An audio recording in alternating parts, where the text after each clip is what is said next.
আমি নিজে বলছি, আমার বুঝ হওয়ার পরে আমি কারো জন্য এতটা কাঁদি নাই। আমি আমার এই নওজোয়ান শহীদ শরীফ উসমান হাদি রাহিমাহুল্লাহ তাআলা, তার জন্য আমার চোখের পানি যেটুকু পড়েছে। আমার শায়েখ আল্লামা মুফতি মুশতাকুন নবী কাসিমি, আমি তাকে দেখছি বাচ্চার মতো অজরে কাঁদছে। একসাথে ভাত খাইতে বসছি, ভাতের থালার সামনে পর্যন্ত হুজুরে দেখছি কাঁদতেছে। কয় মাওলানা, আমি তো ছেলেটারে ভুলতে পারছি না। আজকে তোমরা দেখছো, সারা পৃথিবী দেখছে, একজন 33 বছর বয়সের যুবক। এই যুবক ইমানদার ছিল। আমার প্রিয় ভাই, আমার কলিজার টুকরা ভাই শহীদ শরীফ উসমান হাদি রাহমাতুল্লাহি আলাইহি, এই নওজোয়ান ইমানদার নওজোয়ান 5 ওয়াক্ত নামাজ সে পড়তো প্রতিদিন। খুদার কসম, ফজরের নামাজ সে জামাতে পড়তো। ফজরের জন্য বন্ধুদেরকে ডাকতো। ফজরের নামাজ পড়ে তার সংসদীয় এলাকা, যেখান থেকে সে স্বতন্ত্র প্রার্থী হতে চেয়েছে, সেখানে ওয়ার্কিং করত। যেদিন গুলিবিদ্ধ হয়েছে সেদিন তো সে জুমার নামাজ পড়ে আল্লাহকে সেজদা দিয়ে মসজিদ থেকে বাইরে হয়েছে। এর কিছুক্ষণের মধ্যেই সে গুলিবিদ্ধ হয়েছে। সে হাফেজে কোরআন ছিল, তার বাবা আলেম ছিলেন, তার বড় ভাই আলেম, সে মাদ্রাসার ছাত্র ছিল, সে আল্লাহকে ভালোবাসতো, পাক্কা ইমানদার ছিল। তার হৃদয়ের সবটায় দেশপ্রেম, মাতৃভূমির 1 ইঞ্চি জমিন, মাতৃভূমির 1 ইঞ্চি জমিনের আজাদি, স্বাধীনতা, সার্বভৌমত্ব সে দিল থেকে চেয়েছিল। তার বক্তব্য এটাই ছিল যে আমি আমার মাতৃভূমির 1 ইঞ্চি জমিন আমি কাউকে নিতে দেব না, নিতে দেব না। এক যুবক আল্লাহকেও রাজি করেছে, মাতৃভূমির প্রতি ভালোবাসা দেখাইছে। ঈমান এবং দেশপ্রেম, এই 2 জিনিস তার মধ্যে একত্র হওয়াতে, তোমরা ভাই বলো, একটা ছেলে বলো, তোমরাও দেখছো, আমরাও দেখছি, গোটা বাংলাদেশের লক্ষ লক্ষ আলেম, মুফতি, মুহাদ্দিস, পীর, বুজুর্গ, আউলিয়া, ইমাম, খতিব, মুয়াজ্জিন, তালেবে ইলম, হাফেজে কোরআন, বুড়া মানুষ, জওয়ান মানুষ, বাচ্চা মানুষ, আরে বাবা, এই জাতির 18 কোটি মানুষ মনে হয় তার জন্য অঝরে চোখের পানি ফেলছে। আমি অসংখ্য আলেমের মুখে শুনছি, আমি নিজে বলছি, আমার বুঝ হওয়ার পরে আমি কারো জন্য এতটা কাঁদি নাই। আমি আমার এই নওজোয়ান শহীদ শরীফ উসমান হাদি রাহিমাহুল্লাহ তাআলা, তার জন্য আমার চোখের পানি যেটুকু পড়েছে। আমার শায়েখ আল্লামা মুফতি মুশতাকুন নবী কাসিমি, আমি তাকে দেখছি বাচ্চার মতো অজরে কাঁদছে। একসাথে ভাত খাইতে বসছি, ভাতের থালার সামনে পর্যন্ত হুজুরে দেখছি কাঁদতেছে। কয় মাওলানা, আমি তো ছেলেটারে ভুলতে পারছি না। তাইলে বলো ভাই, এত মানুষের চোখের পানি ঝরছে একজন ইমানদার যুবকের জন্য, তোমরা দেখছো বাবা। অতএব তোমাদের কাছে বলি, বাপ, মরিলে এমন মরাই মইরো, বাঁচলে এমন বাঁচাই ভাই। এই পৃথিবী তোমারে মনে রাখবে না রে আব্বা। এই নারী, ছবি, মোবাইল, অশ্লীল দৃশ্য, জিনা, ব্যভিচার, মদ, জুয়া, বন্ধুদের অসৎ আড্ডা, রাত্র দিন মোবাইলের আসক্তি, আর 1 ওয়াক্ত নামাজের সেজদা নাই। খোদার কসম, রব্বে কাবার কসম, এই পৃথিবী তোমারে মনে রাখবে না। তোমারে মনে রাখবে, পৃথিবী শ্রদ্ধা করে না। দুনিয়া তো নাফরমানও ভোগ করে, কিন্তু পৃথিবী তাকে সম্মান করে না। ফেরাউন, এই নাম, এই বেঈমান, তো পৃথিবী ভোগ করছে। সে তো বাদশা ছিল, কিন্তু আজকের পৃথিবীতে কোনো মানুষ মুসলমান দূরে থাকবে, এটা কোনো মানুষ কোনো কুত্তার নামও রাখে না ফেরাউন। এই পৃথিবীর কোনো কুত্তার নাম নাই ফেরাউন। এই পৃথিবীর কোনো কুত্তার নাম নাই নমরুদ। এই পৃথিবীর কোনো কুত্তার নাম কেউ আবু জেহেল রাখে না। এই পৃথিবীর কোনো কুত্তার নাম কেউ আবু লাহাব রাখে না। কিন্তু 1450 বছর আগে এক গোলাম, কৃতদাস, হাবশি গোলাম, নিগ্রু, কালো গোলাম, সে আল্লাহকে রাজি করেছে। নবী সাল্লাল্লাহু আলাইহি সাল্লামের ভালোবাসা বুকে নিয়ে কবরে গেছে। আজকে 1450 বছর পরেও পৃথিবীর লক্ষ কোটি ইমানদারের সন্তানের নাম বেলাল। বেলালের কোনো আঞ্চলিকতা নাই, বেলালের কোনো সীমানা নাই। বেলাল সারা পৃথিবীর, আবু বকর সারা পৃথিবীর, ওমর সারা পৃথিবীর। 1000 বছর পরেও ইনশাআল্লাহ মনে রাখবা, এই মাটির যদি আরো 1000 বছর পরেও এই জমিন, আমার বাংলার জমিন টিকে থাকে, তো 1000 বছর পরের বাচ্চাটাও ইনশাআল্লাহ শহীদ শরীফ ওসমান হাদির নাম জানবে, ওকে চিনবে, ওকে চিনবে। জুনায়েদ বাগদাদির নাম সবাই জানে, বাগদাদের আর কোনো ধনীর নাম কেউ জানে না। বাইজিদ বোস্তামের নাম সবাই জানে, বোস্তাম নগরীর কোন সম্পদশালী ক্ষমতাধর ব্যক্তির নাম কেউ জানে না। আব্দুল কাদের জিলানী রাহমাতুল্লাহ আলাইহির নাম সবাই জানে, কিন্তু ওনার ওই বাগদাদের, ইরাকের ওই সময়কার কোন ধনাঢ্য ক্ষমতাধর কোন ব্যক্তির নাম পৃথিবী জানে না। রাবেয়া বসরির নাম সবাই জানে, কিন্তু ওই জামানার কোন সুন্দরী রূপসী নর্তকীর নাম পৃথিবী জানে না। বেঈমানের নাম থাকে না, নাফরমানের নাম থাকে না, ইমানদারের নাম কলিজায় কলিজায় বসে যায়, ইমানদারের নাম আরশে আজিমে লেখা হয়ে যায়। ফেরো, তুমি ফেরো, আল্লাহর দিকে ফেরো, আল্লাহর দিকে ফেরো। আমি বড় আশাবাদী, একটা একটা নওজোয়ান ফিরবে। আগামী দিনের স্বপ্ন দেখি আমরাও থাকবো না। এই আমগরও অনেকে বলে এই হবে সেই হবে, সতর্ক থাকেন, সাবধানে থাকেন। আরে গুলি করবে, এই তো খুন করে ফেলবে, গুম করে ফেলবে, এই পৃথিবীর থেকে হত্যা করে ফেলবে। আমি তো স্পষ্ট বলছি, যাই করো বেঈমান, যাই করো, যেই কোনো আলেম, যেই কোনো ইমানদার, যেই কোনো সাহসী বাংলার স্বাধীনতাকামী আধিপত্যবাদ বিরোধী বাংলার যেই কোনো ইমানদার যুবককে যাই করো, গুলি করো, খুন করো, শহীদ করো, হত্যা করো, গুম করো, হারিয়ে ফেলো, আর কোনো আলেমকে যাই করো, শেষ পর্যন্ত তাকে তো তুমি আল্লাহর কাছেই ফেরত পাঠাইবা। আর ওই মালিক ইনসাফ করবেন, ইনসাফ করবেন, তিনি জুলুম করবে না। ঘুরে এগারাই আমারে কই ফাটাইবা? আল্লাহর কাছে তো ফাটাইবা, আর কি খালাস। আর অসুবিধা কি বেটা? হ্যাঁ, গুলি করো আর ফাঁসি দাও, পাঠাইবা কার কাছে? তো সারছে তো, উনি তো সব দেখছে, উনি তো সব জানে, উনি তো জুলুম করবে না। আল্লাহ জুলুম করবে? আর চিন্তা কিসের? পরিবার, বিবি বাচ্চা কিচ্ছু হয় না। এ আস্তে আস্তে কাব্যে কুব্বাইয়া দাঁড়ায় যায়, সবে জিন পার হয়ে যায়। কত এতিম বাচ্চা, কত বিধবা নারী এই পৃথিবীতে শেষ পর্যন্ত আল্লাহর দয়ায় এই টিকে গেছে। এতিম মানুষ পৃথিবীতে বাঁচে না, এতিম মানুষ গদ্দুয়ার করে না, এতিম মানুষ বিয়া করে না, তো তো কি হইছে? কি হইছে? শহীদ শরীফ ওসমান হাদির ছেলে 8 বছরের মাসুম বাচ্চা মরবে না। আল্লাহ চাহে তো আমরা দোয়া করছি সে যেন আগামী দিনে মাহাদির সৈনিক হইতে পারে, তার হাতে আজাদির ইতিহাস যেন রচিত হয়। এজন্য তোমরা কিশোর, তোমরা যুবক, তোমরা শপথ নাও, শপথ নাও, একটা গুলি জানো, একটা গুলি, একটা বুলেট তোমাদের লক্ষ কোটি যুবকের ঈমান যেন দুর্বল না করে। তোমরা মাটির আজাদি, মাতৃভূমির আজাদি বলে দাও। আধিপত্যবাদের দোসরদেরকে তোদের সংখ্যা বেঈমান বেশি হইতে পারে, কিন্তু আমার মাটিতে ঈমান বেশি।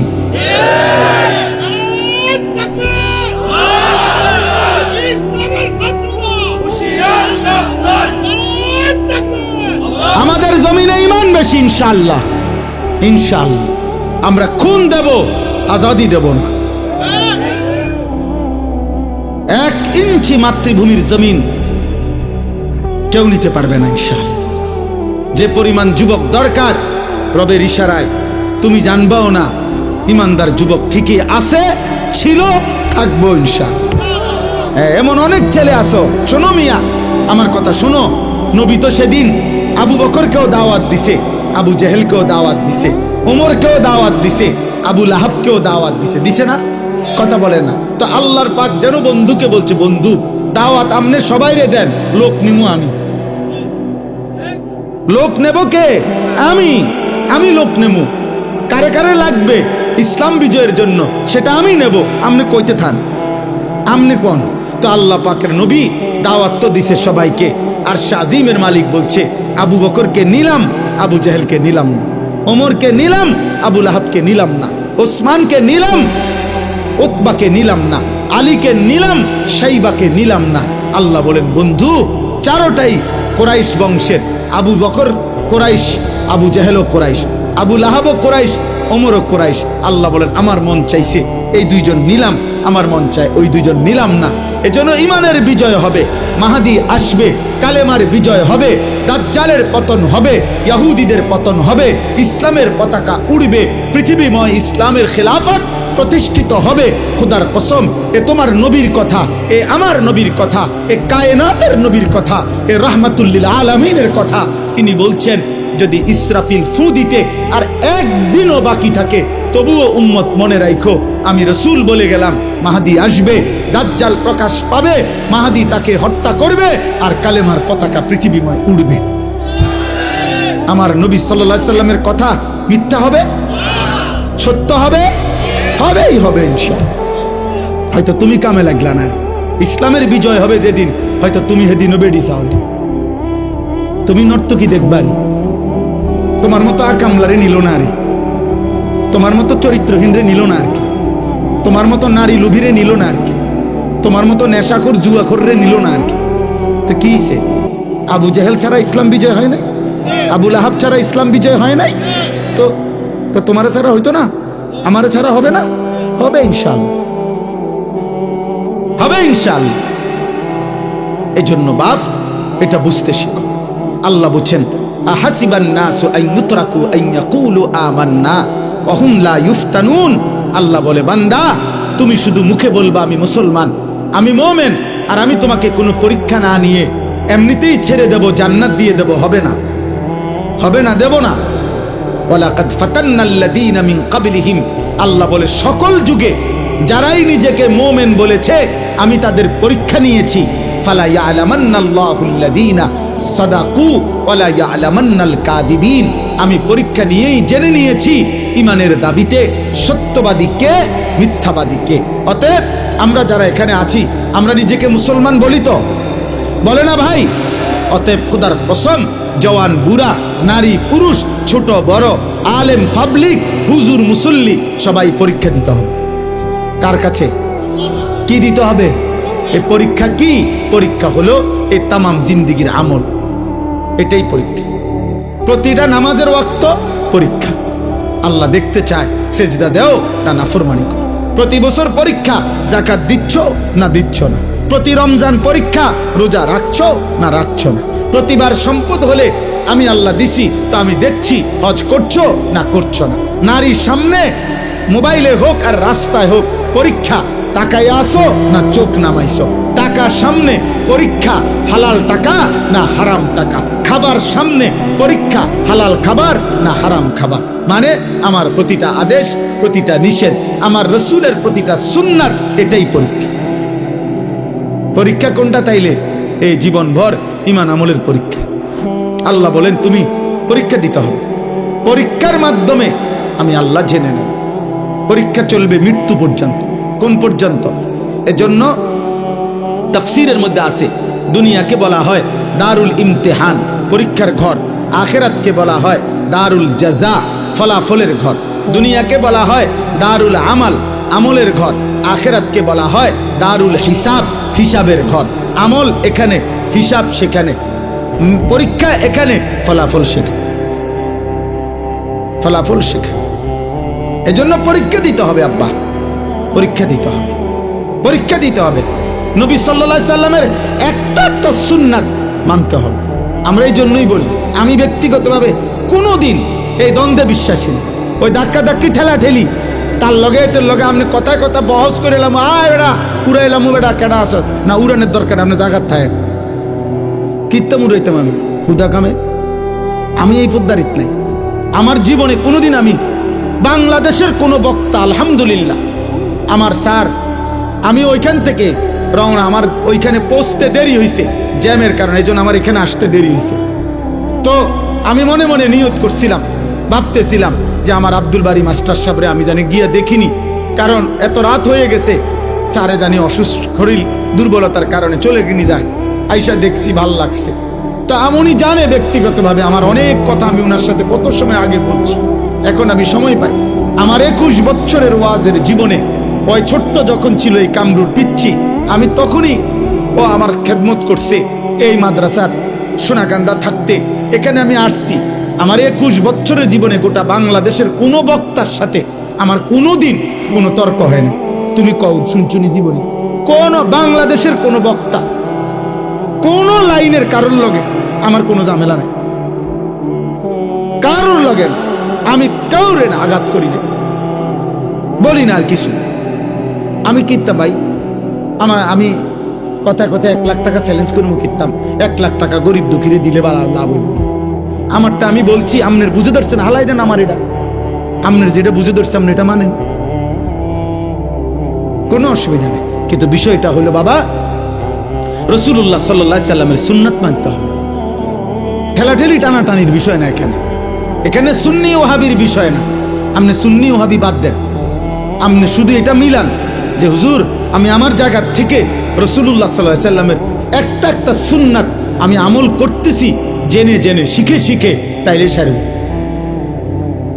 আপনি নিজের লোক এটা বুঝ করে নেন, আপনার খাবার সুন্নত, বসার সুন্নত, শোয়ার সুন্নত, মিসওয়াকের সুন্নত, দস্তরখানের সুন্নত, রাতের সুন্নত, দিনের সুন্নত, ওযু, গোসল, পাক নাপাক, হালাল হারাম আপনি মেনে চলতেছেন কিনা আপনি এটা বুঝ করেন, এটা মিলান, তাইলে চলবে। আল্লাহ আমাদেরকে তৌফিক দান করে। তাহলে আমাদেরকে কি দিতে হবে বলেন না? পরীক্ষা চলছে। এবার শেষ কথা হলো, আল্লাহ বলেন আম হাসিবাল্লাযীনা ইয়ামালুনা সাইয়্যাতি আন ইয়াসবিকুনা সাআ মা ইয়াহকুমুন।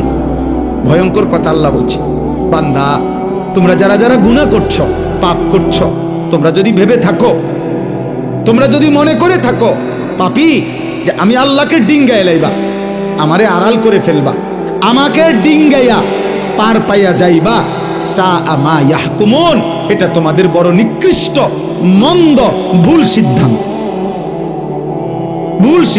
তুমি বোকামি করছো বান্দা যদি ভেবে থাকো। তুমি যদি মনে করে থাকো যে পুলিশের ফাঁকি দিয়া লাইছি, র্যাব টের পাইছে না, বিজিবি টের পাইছে না, মেম্বরে কইতারে না, চেয়ারম্যানে জানে না, আমার আব্বাই জানে না, আমার মায়ে জানে না, আমার বউয়ে টের পাইছে না, আমার জিফুতে টের পাইছে না, আমগো গ্রামের কেউ টের পাইছে না, খোদার কসম আল্লাহ বলেন এদের সাথে তুমি আমারে আন্দাজ করো না বান্দা, যে এতজনকে ফাঁকি দিছি আর কিটা আর কেডা। আল্লাহ বলেন আর কেডা বুঝো নাই, আমি আছি না, আমারে ফাঁকি দিবা কেমনে, আমাকে ফাঁকি দিবা কেমন? অতএব আল্লাহকে ফাঁকি দেওয়া যায়, আল্লাহকে ফাঁকি দেওয়া যায়। সর্বশেষ কথা হলো পঞ্চম আয়াত, মান কানা ইয়ারজু লিকা আল্লাহ ফাইন্না আজালাল্লাহি লাআতিন ওয়া হুয়াস সামিউল আলিম। ও মাওলা, আল্লাহ তো সুন্দর করে বলছে বান্দা, অতএব যারা জীবনভর ঈমান, ইবাদত, আমল, সেজদা, তাহাজ্জুদ, গুনাহ থেকে বেঁচে থেকে চুরি, ডাকাতি, জিনা, ব্যভিচার, মদ, জুয়া, সুদ, ঘুষ এগুলা ছেড়ে দিয়ে আমার বন্দিগি করে করে এই আশা করে বসে আছো যে আমি আল্লাহর সাক্ষাৎ পাইবা, জান্নাত পাইবা, এই আশায় যারা জীবনভর নেক আমল করে যাচ্ছ, আমি আল্লাহ ওয়াদা দিলাম আমি একজন ফেরেশতা পাঠাবো, মৃত্যুর ফেরেশতা মালাকুল মউত আজরাইল, সে তোমাকে নিয়ে আসবে আমার কাছে, আর আসলেই আমি জান্নাতের নিয়ামত তোমারে দিয়ে দেব। ফাইন্না আজালাল্লাহি লাআতিন ওয়া হুয়াস সামিউল আলিম। অতএব তোমরা যে যাই করছো আমি শুনতেছি, আমি জানি, ভালোটাও শুনি মন্দটাও শুনি, ভালোটাও জানি মন্দটাও জানি। অতএব সিদ্ধান্ত নাও যে তুমি কি করবে। আমি আল্লাহ স্পষ্ট বলল। আল্লাহ আমাদের সবাইকে ঈমান আমলের তৌফিক দান করেন, বলেন ইনশাআল্লাহ, বলেন আমিন। আল্লাহ তাআলা এই মাহফিল কবরবাসীদের রূহের মাগফিরাত, জীবিতদের জীবন পরিবর্তনের মাধ্যম হিসাবে কবুল করেন। আমি আমার গাড়িতে একটা বই আছে, সাদা গাড়িতে রাসূলুল্লাহ সাল্লাল্লাহু আলাইহি ওয়াসাল্লামের জীবনের সমস্ত সুন্নাত, একেবারে জিন্দেগির যত সুন্নাত নবীজির জীবনের ছোট বড় প্রায় 600 পৃষ্ঠা ব্যাপী, বাংলা ভাষায় এর চাইতে বড় পূর্ণাঙ্গ নবীজির সুন্নাতের উপরে আর কিতাব নেই। আছে আরো ছোট ছোট, কিন্তু এই কিতাবটা অনেক সুন্দর। আমি ঢাকা গাজীপুর বাংলাদেশের একজন অন্যতম শ্রেষ্ঠ বুজুর্গ অধ্যক্ষ মিজানুর রহমান চৌধুরী, অনেক বড় একজন শায়েখ আল্লাহওয়ালা, বাংলাদেশের বড় বড় আলেম, ওনার হাতে মুরিদ, অনেক বহুত বড় মুখলিস আল্লাহওয়ালা হজরতের লিখিত এই কিতাবটা। নবী সাল্লাল্লাহু আলাইহি সাল্লামের জীবনের যাবতীয় সুন্নাত এই কিতাবে আছে। আমি এই বছর এটা বিক্রি করি গাড়িতে 400 টাকা মূল্যে, একটা আশায়, একটা উদ্দেশ্যে বিক্রি করি। উদ্দেশ্য হলো উম্মতের ঘরে ঘরে রাসূলুল্লাহ সাল্লাল্লাহু আলাইহি সাল্লামের সুন্নাতের একটা পূর্ণাঙ্গ বই থাকুক। একটা সময় মুসলমানদের ঘরে ঘরে মুকসুদুল মুমিনিন একটা বই ঘরে ঘরে থাকতো, বেহেশতি জোর ঘরে ঘরে থাকতো, যখন যে যেটুকু পারছে কম বেশি একটু একটু হলেও পড়ছে। এরকম একটা পূর্ণাঙ্গ বই সুন্নাতের থাকলে মা, ছেলে, বোন, দাদি, নানি, বাচ্চা যে কেউ যখনই মন চায় পড়তে পারবে। আপনারা যাওয়ার সময় আমাদের সাদা গাড়িতে যারই সুযোগ হয় 400 টাকা মূল্যে এটা নিয়ে যাবেন। আল্লাহ তৌফিক দান করেন। আজকের এই মোবারক মাহফিল আল্লাহ কবুল করে নেন। আল্লাহ তাআলা আপনাদের সবাইকে ঈমান আমলের তৌফিক দান করেন। মুসলমানের নওজোয়ান আগামী দিনের জন্য, ইসলামের জন্য, মাহাদির জন্য, আল্লাহর দ্বীনের জন্য, দেশ জাতি মাতৃভূমির জন্য তোমরা রেডি থাকো, ভালো থাকো, চরিত্রবান হও। আল্লাহ তোমাদেরকে তৌফিক দান করেন, কবুল করেন, বলো আমিন। পৃথিবীর যেখানে যা হয়, যখন যা হচ্ছে, কেউ না কেউ এই মোবাইলে উঠাইতেছে, দিচ্ছে। আরবি ভাষায় একটা প্রবাদ আছে, লিকুল্লি সাকিতাতিন লাকিতাতুন, যেই কোনো ফেলে দেওয়া জিনিস গ্রহণ করার কেউ না কেউ আছে। একেবারে একটা ফোঁসা জিনিসও বাজারে এমন আমও বিক্রি হয়, কিছু আলাদা পচা আম, এগুলোও কেউ না কেউ কেনে। পচা মাছও কেউ না কেউ কেনে। অর্থাৎ যেই কোনো ফেলে রাখা জিনিস কেউ না কেউ তুলে নেয়। তাহলে আমাদের এই পৃথিবীতে যা হচ্ছে সব কিছুই তো উঠতেছে। তো এখানে যদি উঠে, তার চাইতে বেশি সত্য যে আমলনামার মধ্যে এর চাইতে নিখুঁত উঠতেছে। এই জন্য প্রত্যেকের উচিত নিজের জন্য কিছু শোনা, নিজের জন্য, যেন আমার দিলে, আমার কলিজা, আমার ভিতরে কোনো অনুভূতি আসে। তোমরা যারা কিশোর যুবক ছেলে, তোমাদের এই বয়স কিন্তু শক্তির পূর্ণতার সময়। বাস্তবতা হলো এটা। কোরআনুল কারীমের মধ্যে আল্লাহ তাআলা বলছেন, একজন মানুষকে তিনি তার দেহে পরিপূর্ণ শক্তি, সারা অঙ্গে, একেবারে চুল, চেহারা, মাথা, চোখ, নাক, কান, ভেতর বাহির, যাবতীয় শক্তি একজন মানুষের দেহে পূর্ণতায় পৌঁছায় আল্লাহ যৌবনকাল। সুম্মা লিতাবলুগু আশুদ্দাকুম, কোরআনুল কারীমে আল্লাহ বলছে, সুম্মা ইউখরিজুকুম তিফলান সুম্মা লিতাবলুগু আশুদ্দাকুম। আল্লাহই তোমাদেরকে মায়ের পেট থেকে একটা তিফল মানে শিশু, বাচ্চা হিসাবে বের করে আনে। অতঃপর আল্লাহই তোমাদেরকে ধীরে ধীরে শক্তির পূর্ণতায় পৌঁছিয়ে দেয়। আর এটাই তাফসীরে আছে যৌবনকাল। সুম্মা লিতাকুনু শুয়ুখা, অতঃপর আবার তোমাদেরকে দুর্বলতা মানে বৃদ্ধকালীন অবস্থায় নিয়ে আসে। কোরআনুল কারীমের মধ্যে আল্লাহ তাআলা বলেন, আমি মানুষের হায়াতকে 3টা ভাগে ভাগ করেছি। এর 2 ভাগ দুর্বলতা, 1 ভাগ শক্তি। আল্লাহ তাআলা বলছেন, আল্লাহুল্লাযী খালাকাকুম মিন দুআফিন, আল্লাহই তোমাদেরকে সৃষ্টি করেছেন দুর্বল অবস্থায় মানে শিশুকাল। সুম্মা জাআলা মিন বাদি দুআফিন কুওয়াতান, অতঃপর তোমাদের দুর্বলতার উপরে তিনি নতুন করে তোমাদেরকে দিয়েছেন কুওয়াতান, শক্তি মানে যৌবনকাল। সুম্মা জাআলা মিন বাদি কুওয়াতিন দুআফান ওয়া শাইবা, অতঃপর তিনি আল্লাহই পুনরায় আবার ফিরিয়ে দিয়েছেন দুর্বলতা এবং বৃদ্ধ অবস্থা। ইয়াখলুকু মা ইয়াশা, তোমার দেহ দেখলেই তুমি বুঝবে বান্দা যে আল্লাহ যখন যা ইচ্ছা তাই করতে পারে। এক হাতে একবার দুর্বল, একবার সবল, আবার দুর্বল, তিনি যা ইচ্ছা তাই করতে। এই চেহারায় তিনি কখনো হাসান, কখনো তিনি বিষণ্ণ বানান। অর্থাৎ আল্লাহ যা ইচ্ছা তাই করতে। তাইলে মূলত এই বেটা অপদার্থ কোথাকার,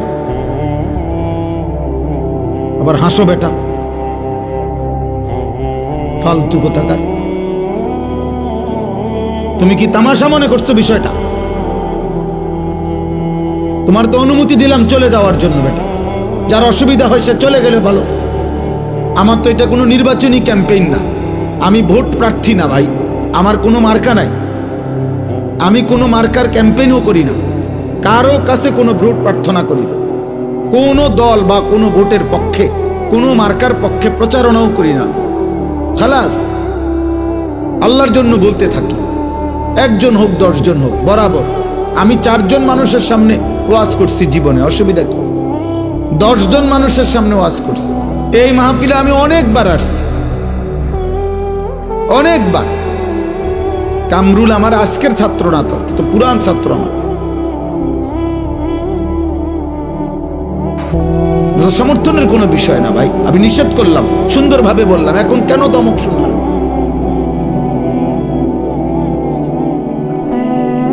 খামখেয়ালি না করলে ভালো ভাই। মনে রাখো আব্বা, এটা তুমি আজকে তোমরা কিশোর যুবক ছেলেদেরকে সবচেয়ে বড় বদনসিব বাবা, যাকে কেউ টানে ধরে না। খোদার কসম, কোন মানুষের জীবনের সবচেয়ে বড় দুর্ভাগ্য কি আমরা কিতাবে পড়ছি, কোন মানুষের জীবনের সবচেয়ে বড় দুর্ভাগ্য হলো যে তার কপালে এমন একজন অভিভাবক জোটে নাই যে তাকে টেনে ধরে। এটা তার জীবনের সবচেয়ে বড় দুর্ভাগ্য। এরকম একটা অভিভাবক যে পায় নাই, সে আসলেই মন্দ। এক সময় ঘুরতে ঘুরতে লাওয়ারিসের মতো জীবনটা এলোমেলো হয়ে যায়।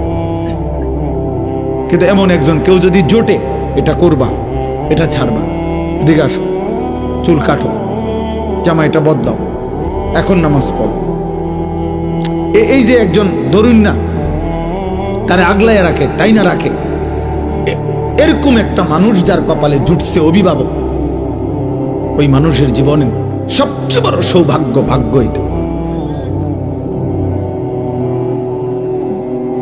যত মানুষ এই পৃথিবীতে, খোদার কসম, মাদ্রাসা হোক, জেনারেল লাইন হোক, ভদ্র, শিক্ষিত, মার্জিত, চরিত্রবান, পবিত্র, আমার ভাই, যেই কোনো কেউ লক্ষ্য করে দেখো, খবর নাও, তাকে কেউ একজন আগলাইয়া ধরে রাখছে, তাই না? ধরে রাখছে, এলোমেলো হইতে দেয় না।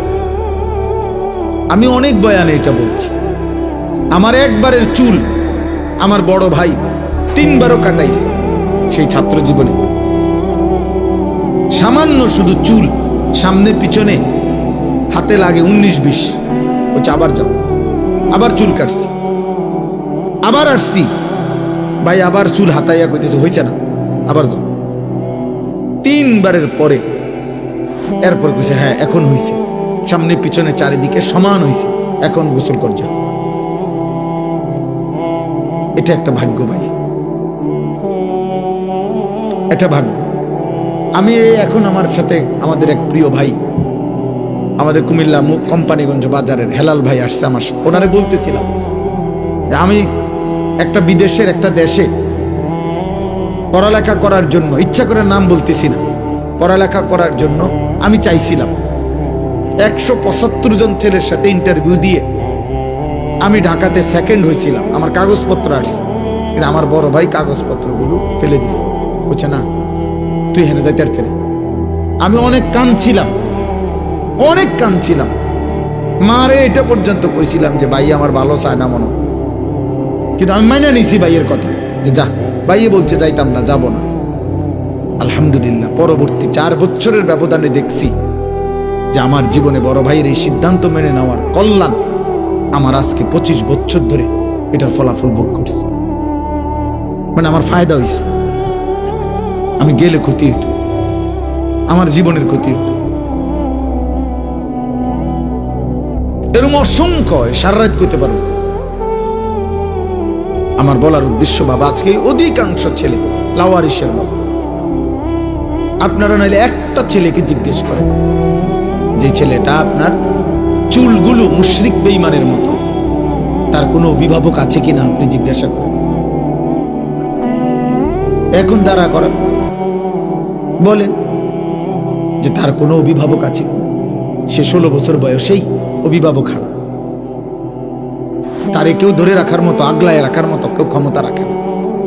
কারণ আপন মা বাবা পর্যন্ত লজ্জিত তার চুল চেহারা দেখে।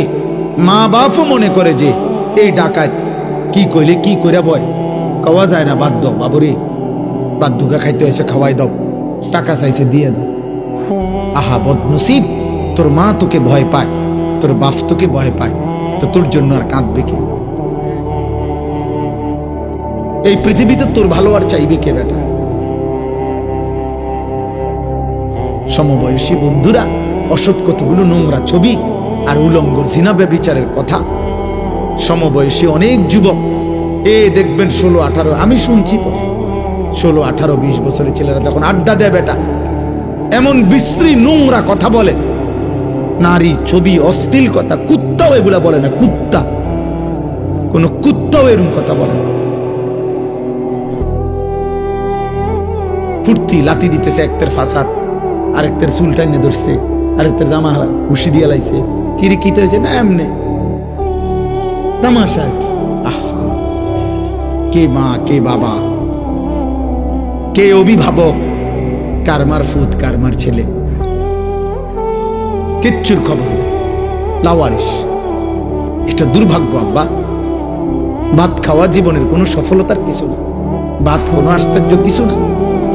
পেশাব পায়খানা, যৌন চাহিদা পূরণ, আমি প্রত্যেক দিন বলি, ঘুম, এ তো এগুলো জানোয়ারেরও পূরণ। একটা কুকুর বিড়ালও খায়, ঘুমায়, পেশাব পায়খানা করে। লজ্জাস্থানের চাহিদা কুত্তারও পূরণ হয়, তাহলে কুকুরের বাচ্চা হয় কেমনে বেটা? হ্যাঁ বেটা, যৌন চাহিদা তো জানোয়ারেরও পূরণ হয় বেটা, নাহলে ছাগলের বাচ্চা হয় কেমনে, গরুর বাচ্চা হয় কেমনে বেটা? এটা তো জীবনের কোনো সফলতা না আব্বা। সফলতা হলো তুমি মানুষ হচ্ছ কিনা, তোমার কোন আখলাক আছে কি। তোমার চুল, চেহারা, লেবাস, পোশাক, চেহারা দেখলেই বোঝা যায়। 24 ঘন্টার মধ্যে একবার একটা সেজদা দাও নাই। আহা, মুসলমানের ঘরে এত বড় নাফরমান কেমনে জন্ম নিল? 365 দিনে খোদার এক বছরে কোনোদিন ফজরের নামাজ পড়লা না।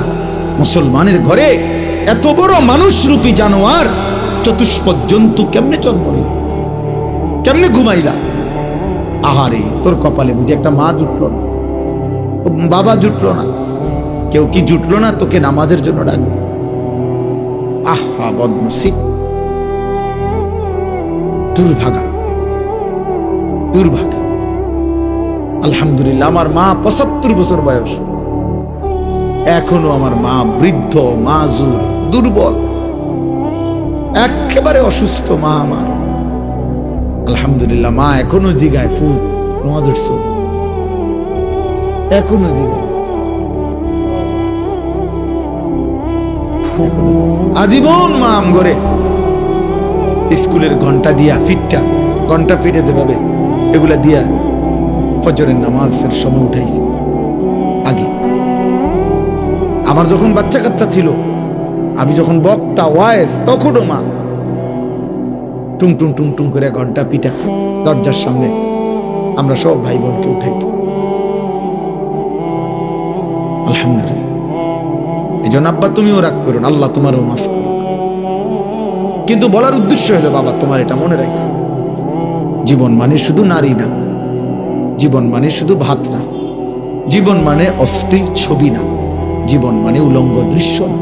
তুমি জানো আর না, তুমি মানুষ, তুমি মুসলমান। তুমি জানো না রে আব্বা, ইমানের নেয়ামত কত বড় নেয়ামত। খোদার কসম আব্বা, তুমি জানো না মুসলিম এই পরিচয়টুকু যে পাইছো, এটা ওই আসমানওয়ালার কত বড় ইহসান। 38 বছর এক টানা একটা মানুষ আমার নবী সাল্লাল্লাহু আলাইহি সাল্লামকে আদর করেছে, ভালোবাসা দিয়েছে, আগলে রাখছে, পাশে ছিল সুখে দুঃখে, বিপদে আপদে, রাতে দিনে, বন্দি দশায় এক টানা ৩৮ বছর নবীজির সাথে ছিল একটা লোক, একজন ব্যক্তি। কিন্তু আল্লাহর নবী সাল্লাল্লাহু আলাইহি ওয়াসাল্লাম, আল্লাহর কলিজার টুকরা, তিনি মাহবুব আল্লাহর, সেই পরম বন্ধু আমাদের নবী সাল্লাল্লাহু আলাইহি সাল্লামের চোখের পানি, কান্না, আহাজারি, হাত উঠাইছে। কিন্তু আল্লাহ বলছে, বন্ধু ৩৮ বছর না, ৩৮,০০০ বছরও যদি আপনার সেবা করে, আমি যদি ঈমান না দেই, পৃথিবীর কারো কোনো ক্ষমতা নাই, আর আমি দেব না বলছি, দেবই না। আবু তালেবকে ঈমান দেয় নাই যে দেয় না, এটার কারণটা কি বলে? কার ইচ্ছা? বলো না আব্বা, তুমি কম। সাংঘাতিক কথা। নবী সাল্লাল্লাহু আলাইহি সাল্লামের হাতে কেউ কালেমা পড়ে নাই, কথা বলে না, তো আবু তালেব পড়লো না কেন? তাহলে ফয়সালা কোথায়? ঈমান কত বড় সম্পদ। কোরআনুল কারীমে সূরা তাওবার মধ্যে আছে, সূরা তাওবার আয়াত, বাবা শুনো মনোযোগ দিয়ে। নবী সাল্লাল্লাহু আলাইহি সাল্লামের চাচা আবু তালেব ইন্তেকালের মুহূর্তে তো বলছেই নবীজি 12 বছর বয়স যখন নবীজির সাল্লাল্লাহু আলাইহি সাল্লাম দাদা আব্দুল মুত্তালিব তখন নবীজিকে এই আবু তালেবের হাতে তুলে দিছিল যে আমার নাতির বাবা নাই, তুমি সন্তানের হাতে তুলে দিলাম। নবীজির বয়স যখন 50, এই তখন আবু তালেব ইন্তেকাল করছে। তাহলে 12 থেকে 50, 38 বছর, তুমি গুনে দেখো। এই 38 বছরের মধ্যে 10 বছর তো টানা তিনি নবুয়তের দাওয়াত দিতেছে, কালেমার দাওয়াত। 40 বছর থেকে নবীজির বয়স 50, তাহলে এই 10 বছর তিনি কালেমার দাওয়াত দিছে না, কথা বলে না? তো উনি ওনার চাচারে বলে নাই, আবু তালেবকে বলে নাই। 10 বছরে একবার বলছে, 2 বার, 3 বার, সপ্তাহে একবার। বলেন তো, ভাবেন তো কতবার বলছে। এরপরে 10 বছর পরে আবু তালেবের ইন্তেকাল। বুখারীর রওয়ায়াত, হযরত সাঈদ ইবনুল মুসাইয়াব রাহিমাহুল্লাহ ওনার থেকে বর্ণিত, আল্লাহর নবী সাল্লাল্লাহু আলাইহি সাল্লামের চাচা আবু তালেবের যখন মৃত্যুর সময় হলো, নবীজি তাকে বললেন, ইয়া আম কুল লা ইলাহা ইল্লাল্লাহ কালিমাতান আশহাদু লাকা বিহা ইনদাল্লাহ। চাচা, আপনি লা ইলাহা ইল্লাল্লাহর কালেমাটা শেষবারের মতো বলেন। আপনি একবার বললে আমি আমার আল্লাহর কাছে কিয়ামতের দিন, চাচা, আপনার জন্য এই কালেমা সামনে নিয়ে সাক্ষ্য দেব। হাদিসের মধ্যে আছে, আবু তালেবের পাশে তখন 2 জন বেঈমান ছিল, একজন আবু জেহেল, আরেকজন উমাইয়া ইবনে খালফ। এই হযরত বেলালের মনিব, যে বেলালকে কষ্ট দিত, এই উমাইয়া বেঈমান। এই 2 বেঈমান পাশে ছিল। হাদিসের ইবারত হলো উমাইয়া ইবনে খালফ, এই বেঈমান তখন আবু তালেবকে বলতেছিল, আতারগাবু আম মিল্লাতি আব্দুল মুত্তালিব। আবু তালেব, তোমার পূর্বপুরুষ আব্দুল মুত্তালিব, তোমার বাবা, তার পৈতৃক ধর্ম, মূর্তি পূজার ধর্ম ছেড়ে দিবা? আজ এতদিনের বন্ধুত্ব, তোমার সাথে আমাদের উঠা বসা, সমবয়সী আমরা, আজ বুঝি মৃত্যুর পূর্বে দোস্ত তুমি আমগরে বেইজ্জতি করবা? খোদার কসম, আমি হাত জোড় করে বলি, একটা ছেলেকেও বন্ধু নষ্ট করে দেয় বেশি, সমবয়সী। হাদিসের শব্দ, ফালাম ইয়াজাল রাসূলুল্লাহ সাল্লাল্লাহু আলাইহি সাল্লাম ইয়ারিজুহা আলাইহি ওয়া ইউঈদুহু তিলকাল মাকালা। এই হাদিসের শব্দ হইল, এক পাশে নবীজি বারবার, ফালাম ইয়াজাল অর্থ হইল বারংবার, নবীজি সাল্লাল্লাহু আলাইহি সাল্লাম বারংবার আবু তালেবকে কালেমার কথা বলছিলেন, আর ওই বেঈমান উমাইয়া বারবার আব্দুল মুত্তালিবের নাম নিয়া, বন্ধুত্বের দোহাই দিয়া, সমবয়সীর দোহাই দিয়ে তাকে ফিরাচ্ছিলেন, মানে কালেমা বলতে দিচ্ছিলেন না, হাত্তা মাতা। এরই মধ্যে আবু তালেবের মৃত্যু হয়ে গেল। নবীজি তখনও, হাদিসের ইবারত, নবীজি তখন বললেন, লা আস্তাগফিরান্না লাকা মা লাম উনহা আনকা। চাচা, আল্লাহ যতক্ষণ পর্যন্ত আমাকে নিষেধ না করবে, ততক্ষণ পর্যন্ত আমি আপনার জন্য এবার আমার আল্লাহর কাছে ক্ষমা প্রার্থনা করতে থাকবো। আল্লাহ যদি আপনারে মাফ করে দেয়, খোদার কসম সূরা তাওবা কোরআনুল কারীমের আয়াত আছে।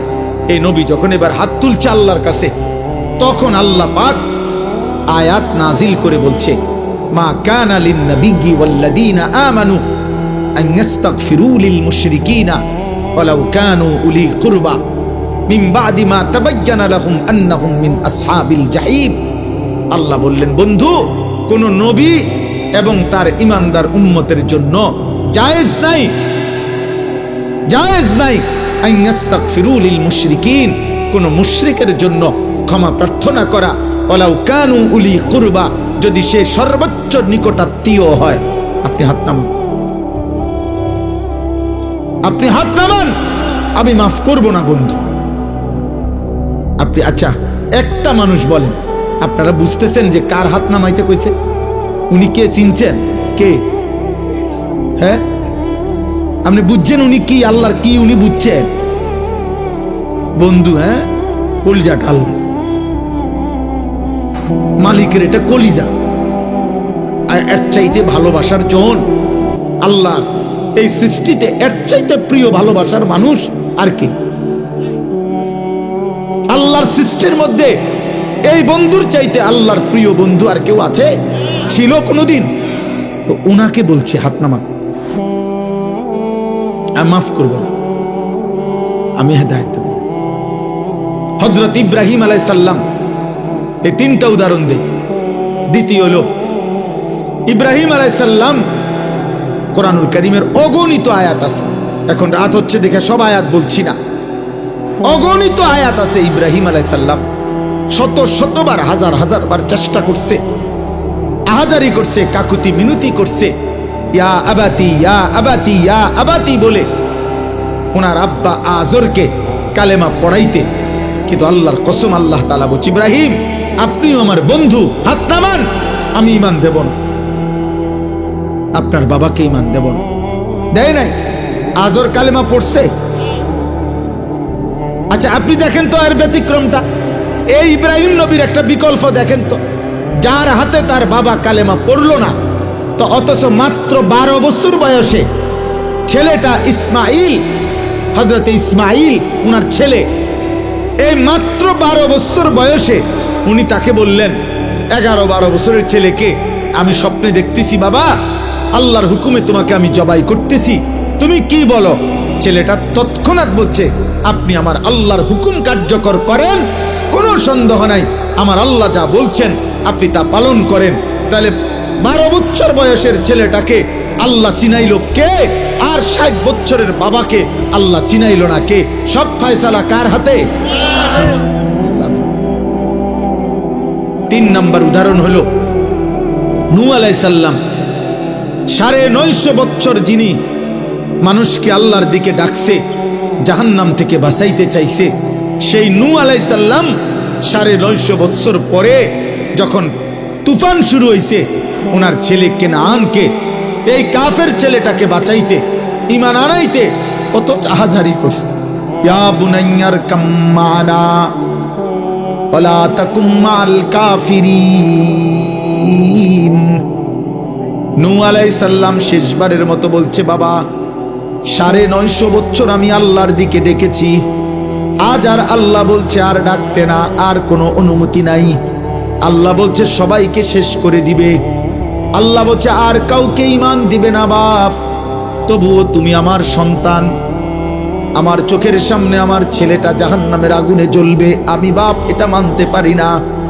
এজন্য শেষবারের মতো বলছি, সন্তান, আর কোনোদিন কাউকে ডাকবো না, কাউকে বলবো না। ইয়া বুনাইয়ার কাম্মানা, তুমি ঈমানদারদের সঙ্গী হয়ে পড়ো, ওয়ালা তাকুম মাল কাফিরিন, বেঈমানদের সাথে থাইকো না। এদিকে নূহ নবী আহাজারি করছে, বারবার আসমানওয়ালা রব আল্লাহ বলছে, না বন্ধু, হেদায়েত দেব না। দিছে? তাহলে নূহ নবীর হাতে কেউ কালেমা পড়ে নাই, ইব্রাহিম আলাইহিস সালামের হাতে কেউ কালেমা পড়ে নাই, তো আজর কালেমা পড়লো না কেন? কেনান কালেমা পড়লো না কেন? তাহলে ঈমানের এই দৌলত, আল্লাহ পাকের কত বড় দয়া, খুদ রাসূলুল্লাহ সাল্লাল্লাহু আলাইহি সাল্লামের হাত তিনি নামায় দিছে। ইব্রাহিমের হাত নামাইছে, নূহ নবীর হাত নামাইছে, তো তোমারে আর আমারে কি যোগ্যতার কারণে আল্লাহ তাআলা মুসলমানের ঘরে জন্ম দিছে? আফসোসের বিষয়। আমার খুব আশ্চর্য লাগে রে বাপ। আহা, আখিরাতের দিন, কবরের দিন, কিয়ামতের দিন আমরা সবাই বুঝতে পারবো ঈমান কত বড় নিয়ামত ছিল, ইসলাম কত বড় নিয়ামত ছিল, নামাজের কি পরিমাণ সুযোগ ছিল, আখিরাত সুন্দর করার কি পরিমাণ সুযোগ ছিল। একটা লোক কাফের, হিন্দু, বৌদ্ধ, ইহুদি, খ্রিস্টান, তাকে জাহান্নাম থেকে বাঁচতে হইলে আগে তাকে ঈমান আনতে হবে, তারপরে ইবাদত করতে হবে। আর আল্লাহ তাআলা আমাদেরকে জন্মসূত্রেই বলছে, বান্দা আমি তোকে ঈমান দিলাম যেন জান্নাতের হাতে তুলে দিলাম। সেই আমরা যদি কদর না করি, আমাদের কাছে যদি এটা কদর না হয়, আর কি হবে? এই জন্য রাত গভীরে আমি আর লম্বা করতে চাচ্ছি না, আমি সমস্ত যুবক ছেলে তোমাদের কাছে এই 5টা আয়াত বাবা আপনাদের কাছে তর্জমা করি। শুধু একজন হোক, একজনই যদি মনোযোগ দিয়া শুনেন, আপনার কাছে আমি মনে করাইতেছি, আপনি শুধু শুনেন এই আয়াত। কোরআনুল কারীমের 20 নম্বর পারা, 29 নম্বর সূরা, সূরা আনকাবুত। এই সূরাটার নাম, এই সূরার প্রথম 5টি আয়াত আমি তেলাওয়াত করেছি, শুধু সংক্ষিপ্ত, শুধু তর্জমা বললেই বুঝবেন। আল্লাহ তাআলা বলতেছেন, বিসমিল্লাহির রহমানির রহিম, আলিফ লাম মিম। এলো প্রথম আয়াত। এটা কোরআনের একটা মুজিজা। কোরআনুল কারীমের মোট 29টি সূরার শুরুতে এরকম অক্ষর আছে, আলিফ লাম মিম, আলিফ লাম র, হা মিম কফ, এরপরে আইন সিন কাফ, এরকম অক্ষর আছে। যারা কোরআন শরীফ তেলাওয়াত করে তারা এটা দেখে। এই অক্ষরগুলো কোরআনের মুজিজা। মক্কার কুরাইশ কাফেররা বলতো যে কোরআন মুহাম্মদের নিজের বানানো, নাউজুবিল্লাহ। তো আল্লাহ তাআলা বুঝাইলেন যে শোনো, কোনো মানুষ যদি গল্প, কবিতা, প্রবন্ধ কিছু লেখে, তাহলে জ্ঞানী গুণী অন্যরা ওইটা পড়েই ব্যাখ্যা করতে পারে যে কি বুঝাইতে চাইছে, কি বলতে চাইছে, এটা অন্যরা বুঝে। কারণ সেও যেহেতু জ্ঞানী গুণী, তো বাকিরাও জ্ঞানী গুণী, ওরাও এটা বুঝবে। এজন্য এক লেখকের কবিতা পরবর্তী স্যারেরা ব্যাখ্যা করতে পারে, প্রবন্ধ পরের স্যারেরা পড়াইতে পারে, এটাই তো নিয়ম। তো আল্লাহ তাআলা বললেন, যদি তোমাদের মনে হয় কোরআন আমার বন্ধু মুহাম্মদের নিজের লেখা, স্বরচিত, বানানো, তাহলে আমি আল্লাহ 29টা সূরার শুরুতে এরকম অক্ষরগুলো নাজিল করলাম, আলিফ লাম মিম, হা মিম কফ, এরকম যতগুলো আমি বললাম, তাহলে এগুলো যেহেতু বন্ধু মুহাম্মদের বানানো, তা তোমরা জ্ঞানী গুণীরা এবার বলো এগুলোর অর্থ কি? বলো, তোমরা কও, আলিফ অর্থ কি, লাম অর্থ কি, মিম অর্থ কি? তোমাকে বাপ দাদা 14 গোষ্ঠী যা আছে দেখো। আজকে 1450 বছর ধরে পৃথিবীর কেউ কোনোদিন বলতে পারে নাই। আল্লাহ বলছে, বন্ধু আপনিও বলবেন না, আমিও বলবো না, কাজে আমি আর আপনি শুধু জানি, এভাবেই মুজিজা ইসরাফিলের ফু পর্যন্ত থাকবে। এই জন্য আহলে সুন্নাত ওয়াল জামাত সমস্ত উলামায়ে কেরাম বলে এগুলোর অর্থ কি? আল্লাহু ওয়া রাসূলুহু আ'লাম, আল্লাহ এবং তার রাসূলই ভালো জানেন। এগুলা কোরআনের মুজিজা। যেন ইসরাফিলের ফু পর্যন্ত কোন বেঈমান যদি বলে কোরআন মুহাম্মদের বানানো, মুসলমানদের বানানো, তাহলে বানানো হইলে তোমরা বলো আলিফ লাম মিম, আলিফ লাম রা, হা মিম, আইন সিন কফ, এগুলোর অর্থ কি? এগুলোর ভাঙিয়ে দাও অর্থ কি? এরা আজও বলতে পারে নাই, ইসরাফিলের ফু পর্যন্ত বলতে পারবে না। সুবহানাল্লাহ। অথচ 3000 বছর আগের, 2000 বছর আগের শিলালিপি, যারা এই ভূতত্ত্ববিদ, যারা আপনার মাটির নিচের বিভিন্ন জিনিস জাদুঘরে যারা রাখে, গবেষণা করে, এরা এগুলো বলতে পারে। 2000 বছর আগের লেখা, 3000 বছর আগের কোনো জিনিস কোন এলাকার, কোন অঞ্চলের, ওই সময়ের বিভিন্ন কিছুর তারা লেখার পাঠ, সূক্ষ্ম কোনো সাংকেতিক চিহ্ন, এগুলো তারা বের করতে পারে যে এগুলোর অর্থ কি। কিন্তু আজ পর্যন্ত পৃথিবীর বহু সভ্যতা, পৃথিবীর প্রাচীন অনেক সভ্যতা ছিল।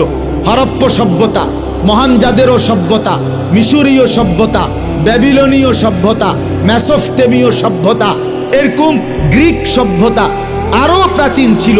এগুলোর অনেক শিলালিপি, অনেক কাঠ, অনেক টুকরা, অনেক বাসন কোষণ, এগুলোর থেকে অনেক কথা কি বুঝাইতে চাইছে জাদুঘরে গেলে এগুলোর ব্যাখ্যা বিশ্লেষণ বাইর করে গবেষকরা। তাহলে এত সূক্ষ্ম গবেষণা 3000 বছর আগের বাইর করতে পারছো, কিন্তু 1450 বছর আগে মুহাম্মদ আরবি সাল্লাল্লাহু আলাইহি সাল্লামের উপরে নাজিলকৃত এই কোরআন তোমাদের সবার সামনে তোমরা বের করে বলো আলিফ মানে কি, লাম মানে কি, মিম মানে কি। বিগত দিনও পারে নাই, আগামী দিনও পারবে না। অতএব কোরআন আল্লাহর কালাম। কোরআন কার কালাম? এজন্য নওজোয়ান মনে রাখো, কোরআন থেকে দূরে সরাই আজকে বেঈমান তোমাগরে নিয়া বান্দর খেলা খেলতেছে। যদি তোমরা আল্লাহর কোরআন সবক শুনতা, রাসূলুল্লাহর কিছু হাদিস শুনতা, তাহলে চুল চেহারা এমন হতো না রে আব্বা। দুর্ভাগ্য, বেঈমানের সফলতা হলো দুনিয়ার লোভ দেখাইয়া কয়টা ভাত মাছ আর দুনিয়া ভোগ করার স্বপ্ন দেখাইয়া তোমারে দিয়া বহুত কিছু ফরাইছে 12 বছর, কিন্তু আখিরাতের কথা ভুলাইয়া তোমারে তোমার শ্রেষ্ঠ কিতাব কোরআন থেকে বঞ্চিত করে দিস। আরে বুঝাইছে বড় বড় কিছু হইবা, একেবারে তাল গাছের মতো বিরাট শিক্ষিত হইবা, আতির মতো ওজন হইব তোমার, 83 তলা বিল্ডিং করবা, হ্যাঁ, নৌকার রূপে গাড়ি, গাড়ির রূপে নৌকা, এরপরে দিয়া বাড়ি গাড়ি অনেক কিছু করতে পারবা, অনেক কিছু হইবা, অনেক কিছু। পড়ো, বাংলা পড়ো, অঙ্ক পড়ো, ইংরেজি পড়ো, পদার্থবিজ্ঞান পড়ো, জীববিজ্ঞান পড়ো, রসায়ন বিজ্ঞান পড়ো। এরপরে সে দেখলো আরে 16 বছর পরে পইরা দেহে আমার তে না ফরিনাও বহুজন আমার থেকে 1000 কোটি টাকার মালিক। বহু মূর্খের অধীনে, মূর্খ বকলমের অধীনে বহুত বড় ডিগ্রিধারী চাকরি করে, চাকরি করে। যারে বস কয়, যারে সে স্যার স্যার কয়, ওইতে স্যারের আব্বাও বোঝে না। হ্যাঁ, ওইতে বসের আব্বাও বোঝে না, কিচ্ছু হে সরু সরেও ছেড়ে না। আমার পরিচিত এরকম বহুত লোক আছে। দুনিয়া ধোকা দিছে, অথচ দুনিয়া তো এমনিই মিলে। দুনিয়া কোনো না কোনো ভাবে সুখে দুঃখে, রাতে দিনে, আলো অন্ধকারে, আল্লাহর দুনিয়া তো আল্লাহ দিয়েই দিচ্ছে রে বাপ, দিয়েই দিচ্ছে। যাকে যা বরাদ্দ তা দিচ্ছেই, কিন্তু কোরআন ছাড়া, সেজদা ছাড়া, নবীজির সুন্নাত ছাড়া, রাসূলুল্লাহ সাল্লাল্লাহু আলাইহি সাল্লামের অনুসরণ ছাড়া, প্রিয় ভাই, প্রিয় বাবা, আখিরাত মিলবে না তো আব্বা, কবর মিলবে না রে আব্বা, কবর মিলবে। আরে কবরবাসীদের রুহের মাগফিরাত এইটা যে পরিমাণ দরকার, তার চাইতে পরেরটা বেশি দরকার। কবরবাসী তো আর আজ যদি 100 বছরও কোনো কবরস্থানে কোনো কবরবাসী হয়, গত 100 বছর ধরে যিনি মাটির নিচে পড়ে আছে, উনি আরো 1000 বছরও তো চিৎকার করিলে আর কোনোদিন সেজদা দিতে পারবে না, কিন্তু তুমি চাইলে তো আজকেই দিতে পারবে। কবরবাসী তো আমি যদি কবরস্থানের ভিতরে মাইক দিও, আমি যদি চিল্লাই যে হে কবর দাদা, আব্বা কবরবাসী, আপনি বাপ আমার, আমনি দাদা, এখনো তো ইসরাফিল ফু দিতে দেরি, আপনি এই টাইমটা কদ্দুর কবরে থাইক্কা জিকির করেন না, সেজদা দেন না, ও তো পারবে না রে। কিন্তু আমরা তো পারবো, আমাদের তো সুযোগ ছিল, আমাদের সুযোগ ছিল। দুর্ভাগ্য, এই যে যত কিশোর যুবক তোমরা এখানে যদি 200-400 নওজোয়ান 30 বছরের নিচে যাদের বয়স, তোমরা যারা বসছো, তোমাদের অধিকাংশ ছেলের চেহারা দেখেই বোঝা যাচ্ছে বেনামাজি।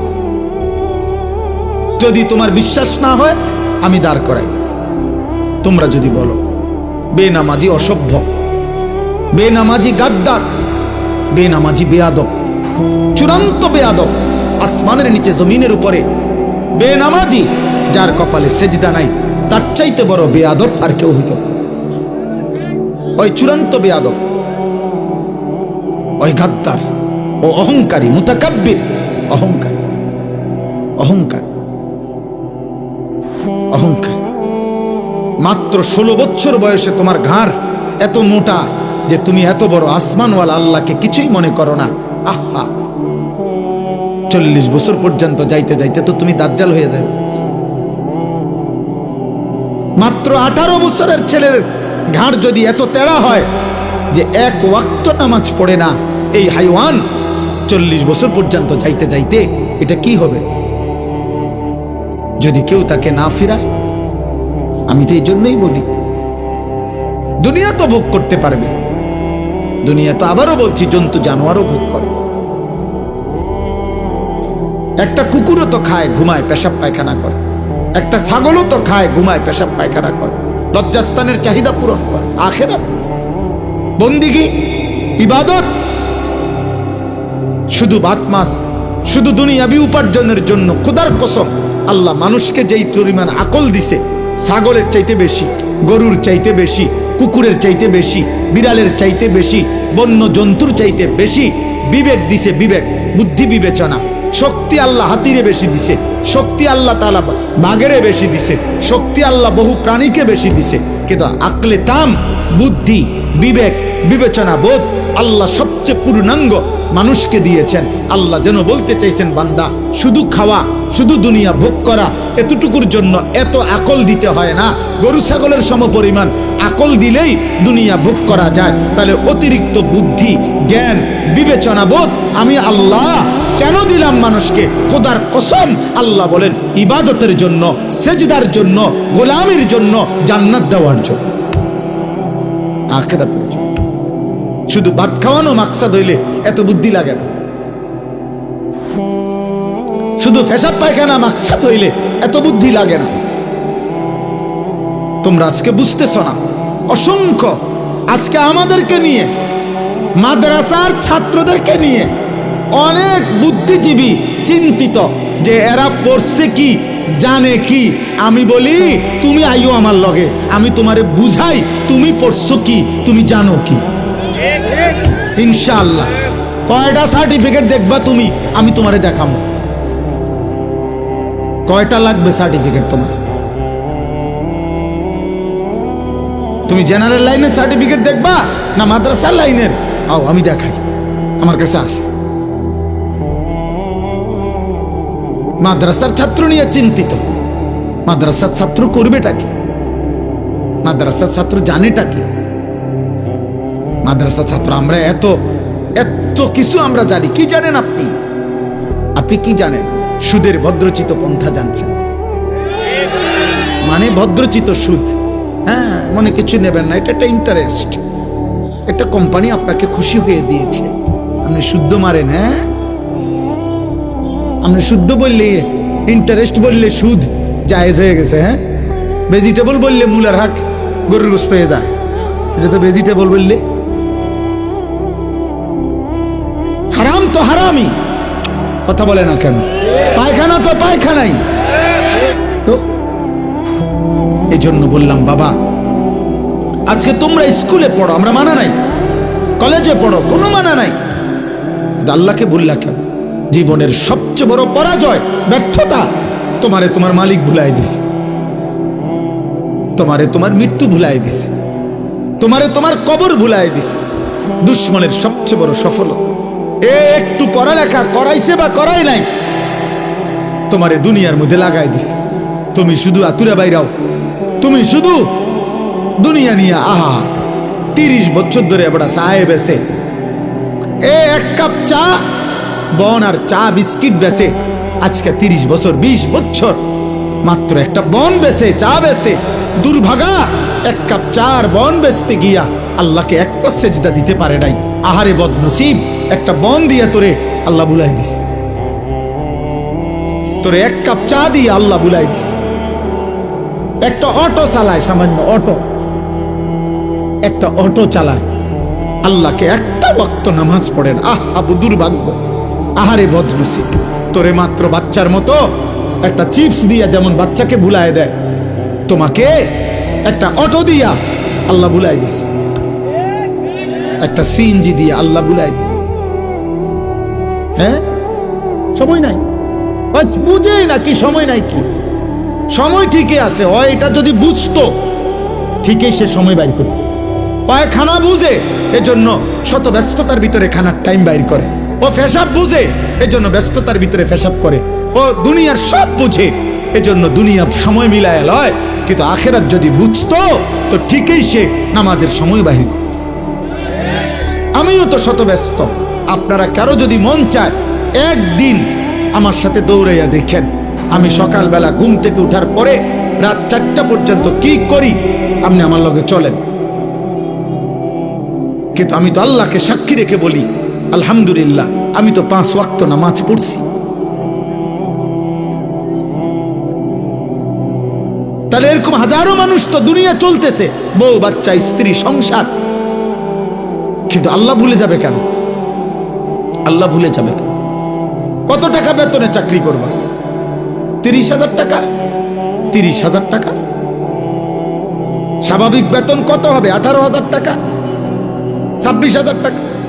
চুরি দুর্নীতি হারাম টাকা, এটা তো টাকা না, এটা তো হারাম। যেটা অন্যায় করে নিছ। 2 নম্বর, আমার একজনে বলছে, হুজুর বেতন হইলো 8,000, লাগবে হইলো 12 লাখ চাকরি নিতে, 12 লক্ষ টাকা। আমি বলছি ইন্নালিল্লাহ, কি কও? 8,000 টাকা বেতনের চাকরির জন্য 12 লাখ টাকা ঘুষ দিতে হবে? কয় হুজুর উনি বলছে কোনো টেনশন করতে না, সর্বোচ্চ 2 বছরে টাকা উঠে যাবে। সর্বোচ্চ 2 বছরে 8-12 96,000 টাকা। তো 96,000 তো 2 বছরের বেতনে তো 2 লাখ টাকাও হয় না, তো বাকি 10 লাখ টাকা কেমনে আসবে? হারাম তো হারাম। এটা কি টাকা? এটা তো হারাম। এটা তো কুকুরের পায়খানা, এটা তো শুকুরের পায়খানা। তাইলে বলো মিয়া, এ কয় টাকার জন্য আল্লাহ ছেড়ে দিলা? তোমরা কেন নামাজ পড়ো না? বলো বাবা, রাত গভীরে বলো, আমি এখনই দোয়া করব, ঠিক আছে, কিন্তু তোমরা বলো আব্বা, একটা ছেলে বলো, এমন মালিক কেমনে ভুলে গেল? ধরে নাও বাবা মা কেউ কিছু বলতেছে না, তো আল্লাহ থেকে ছুটবা কেন? বলো বাবা, একটা ছেলে বলো। আর কিছু?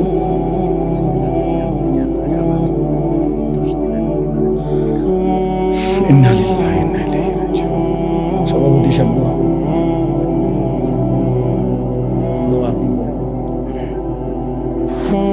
আলহামদুলিল্লাহ রাব্বিল আলামিন। আল্লাহুম্মা আনতাস সালাম ওয়া মিনকাস সালাম, তাবারাকতা ইয়া যাল জালালি ওয়াল ইকরাম, ইয়া আরহামার রাহিমিন, ইয়া আরহামার রাহিমিন, ইয়া আরহামার রাহিমিন। রব্বানা যালামনা আনফুসানা ওয়া ইল্লাম তাগফির লানা ওয়া তারহামনা লানাকুনান্না মিনাল খাসিরিন। রব্বানা আতিনা ফিদ দুনিয়া হাসানা ওয়া ফিল আখিরাতি হাসানা ওয়া কিনা আযাবান নার। রব্বিরহামহুমা কামা রব্বায়ানি সগীরা। রব্বানা হাব লানা মিন আজওয়াজিনা ওয়া যুররিয়াতিনা কুররাতা আ'য়ুন ওয়াজআলনা লিল মুত্তাকিনা ইমামা। মাওলায়ে করিম, আপনি মাফ করে দেন। রব্বে করিম, আপনি মাফ করে দেন। গভীর রাত মাওলা, ঠান্ডা শীত কুয়াশার মধ্যে অল্প কয়েকজন নাফরমান গোলাম কবরস্থানের পাশে দাঁড়িয়ে বসে আল্লাহ আপনার কাছে হাত তুলেছি। মাওলা মাফ করে দেন, মাফ করে দেন, মাফ করে দেন। আযাব দিলে আপনার কোনো লাভ নাই, মাফ করে দিলে আপনার কোনো ক্ষতি নাই। আল্লাহ মাফ করলে আপনার ভান্ডারে কমবে না রে মাওলা। মাফ না পেলে আমাদের উপায় থাকবে না। আল্লাহ তো গুনাহ নিয়ে কবরে যাব কেমনে রে মাওলা? হাসরের ময়দানে দাঁড়াবো কিভাবে? মদিনার বন্ধুর সুপারিশ চাইবো কেমনে? হাউজে কাউসারের পানি চাইবো কিভাবে মাওলা? মাফ করে দেন, মাফ করে দেন, মাফ করে দেন, মাফ করে দেন। সমস্ত কবরবাসীদেরকে মাফ করে দেন, সমস্ত কবরবাসীদেরকে মাফ করে দেন। আল্লাহ এখন আমরা ঘরে ফিরলে লেফ কম্বলের নিচে আমরা শুইতে যাব। আল্লাহ আল্লাহ এই প্রচন্ড ঠান্ডা শীত কুয়াশার মধ্যে, আল্লাহ এই ভিজা মাটির গভীরে কবরে আমার বাপ কেমন আছে জানি না মাওলা, স্বজন কেমন আছে জানি না রে মাওলা। আল্লাহ আপনি ঠান্ডা কবরে জান্নাতের বিছানা বিছায়া দেন, জান্নাতের বিছানা বিছায়া দেন, আপনার নূরের রহমত দ্বারা ভরপুর করে দেন। আল্লাহ আমাদের সমস্ত মুর্দেগান, যার যেখানে যত স্বজন কবরে, সকলকে মাফ করে দেন, মাফ করে দেন। আমাদেরকে হেদায়েত দিয়ে দেন, আমাদেরকে ঈমান দান করেন।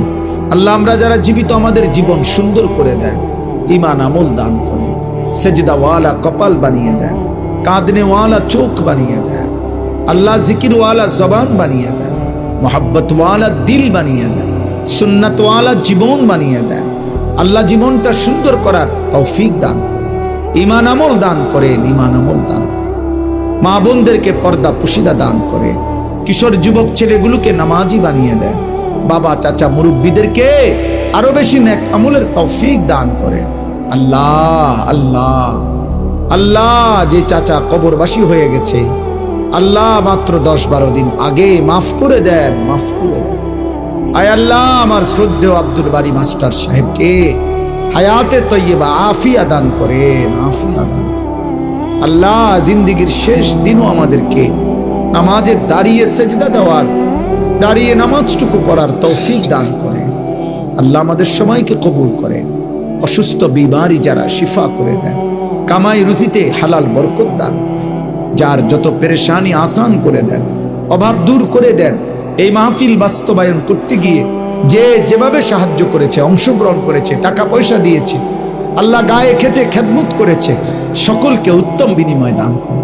প্রবাসীদেরকে বিদেশের জমিনে সহি সালামতে নিরাপদে রাখেন মওলা। আল্লাহ আল্লাহ আমার দেশকে আপনি নিরাপদ করে দেন, একজন ইনসাফগার, ন্যায়পরায়ণ, আদেল শাসক আমাদেরকে দিয়েন মওলা। কোন জালেমের হাতে তুলে দিয়েন না রে মওলা, কোন জালেমের হাতে তুলে দিয়েন না রে মওলা। আর যেন জুলুমের শিকার হতে না হয়। আল্লাহ প্রতিটা মানুষের জান মাল ইজ্জত আবরু আপনি হেফাজত করেন, আপনি হেফাজত করেন। আমার মাতৃভূমির প্রতি ইঞ্চি জমিন স্বাধীনতা, সার্বভৌমত্ব আপনি অক্ষুণ্ণ রাখেন মওলা। আমার মাটি যেন কেউ না নেয়, আমার সীমান্ত যেন কেউ না নেয় মওলা। আল্লাহ আমার সীমান্তের পাহারাদার যেই বিজিবি, আল্লাহ তাদেরকেও আল্লাহ আপনি ঈমান দান করেন, হিম্মত দান করেন, শক্তি দান করেন। আল্লাহ আল্লাহ আল্লাহ, প্রিয় ভাই, আল্লাহ আমার জওয়ান টকবকে নওজোয়ান, আল্লাহ আমার জাতির শ্রেষ্ঠ সন্তান, আমার স্বাধীনতার প্রতীক মাওলা, সার্বভৌমত্বের প্রতীক মাওলা, শহীদ শরীফ উসমান হাদি রাহিমাহুল্লাহ, আল্লাহ তার কবরকে নূরে নূরে ভরপুর করে দেন। এদেশের লক্ষ কোটি ইমানদার যুবক কিশোরকে তার মতো আদর্শ রঙিন হওয়ার তৌফিক দান করেন। রব্বির হামহুমা কামা রব্বায়ানি সগীরা, সুবহান রাব্বিকা রব্বিল ইজ্জাতি আম্মা ইয়াসিফুন। আয় আল্লাহ মাবুদদেরকে পর্দা পুশিদা দান করেন, আবেদা সালেহা শাকেরা মা ফাতেমা রাবিয়া বসরিয়ার মতো বানিয়ে দেন। আল্লাহ এই কবরস্থানের সমস্ত কবরবাসীদেরকে মাফ করে দেন। আল্লাহ যেই কবরবাসীদের স্মরণে এই মাহফিল, সকলকে মাফ করে দেন, মাফ। রমজান কাছে গেছে মাওলা, রজব মাস শুরু হয়ে গেছে, আল্লাহ রমজান পর্যন্ত হায়াতে বরকত দেন। আল্লাহুম্মা বারিক লানা ফি রজব ওয়া শাবান ওয়া বাল্লিগনা রমাদান। সুবহান রাব্বিকা রব্বিল ইজ্জাতি আম্মা ইয়াসিফুন ওয়া সালামুন আলাল মুরসালিন ওয়াল হামদুলিল্লাহ।